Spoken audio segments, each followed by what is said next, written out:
ওর পরে ঘের হয় না, এইরকম সাদা মাটি না, ওর পরে তো হচ্ছে পানি গলে ওইটা ইয়ে যায়, গলে যায়। তেমনি এগে আপনারা ওই ওইটা কালো হয়েছে না মাটি কাটতে কালো ওইটা ওই মাটিটাই হচ্ছে তলে কালো। থাই ওই আমার কাছে ওই আমার পাতা কাটা দেখেন, সম্পত্তি তো ওই ওই জোকের জন্য তলে একটা খুঁজলেই পাওয়া জোকের যায়। তলে একটা সাদা মাটি বেরোইছে, ওইটা হচ্ছে চুনা। যদি ঘেরে যদি চুনা মাটিতে করা যায় সবচেয়ে ভালো, ঘেরে তলা ফসকে না কোনোদিনও। আমার কিছু কিছু মানে জায়গা সাদা চুনে মাটি। মাটি হ্যাঁ, ওই সাদা মাটি, এই যে মাটিটা এটাও খারাপ না, কিন্তু চুনে মাটিটা ওইটাই শক্ত থাকা যে একটা পানি দিতে একবার খালি মাথাটা কেটে ফেলানো, প্লাস্টিকের ওইখানে রয়েছে একটা পোলা দেখুন, মাথা কাটি হয় মাথা খুলে ফেলানো।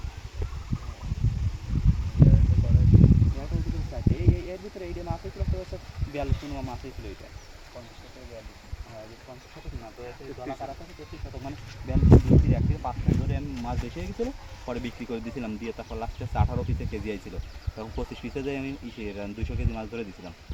তারপরে তো মানে যখন ধরছিলাম তখন হয়েছিল 36 মণ মাছ, 36 মণ মাছ হয়েছিল, 18 পিসে কেজি হয়েছিল। ও পাশটা 18 না জোব তো মাটি আছে হালকা, ওই দেখো এরপরে জোব কিন্তু উঠে উঠে ভালো মাটিতে একটু কুটিং করা রয়েছে, এর তলে আছে এই ওই ওই জায়গাটা, এই জায়গাটা কিছু কিছু জোব আছে। এই জোবটা ক্ষতি, ওই পাশে জোব নাই, জোব সব জায়গায় বাদিল, জোব স্কোমিটার দেয় একটু উঠে দিয়ে পরে ভালো মাটিতে একটু ফেলে এক পিস করে আমার কিন্তু 7 ফিট জব ডিপ দিয়ে বলতে বুঝছেন 7 ফিট ডিপ দিয়ে আর এই জোব তো ক্ষতিকর না, এই জোব আমার এই গেছে হবেই।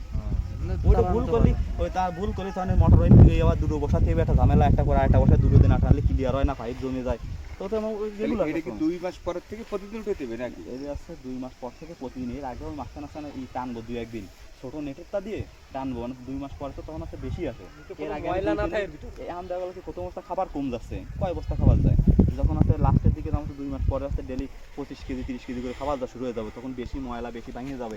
এখন প্রথম তো এই ছোট মাছ অবস্থায় 15 দিন মাছ খেয়ে ওই খাবার খেয়ে ওই খাবারটা বদ্ধ আবার ওদের পাহাড় টার ভাঙবে ঘোলাবে ওইটা অ্যামোনিয়া, তখন তো রেগুলার না খেলে রেগুলার টানতে গেলে তাই হচ্ছে ইয়ে হয়ে যায়, তাই হচ্ছে হিমশিম হয়ে আসে।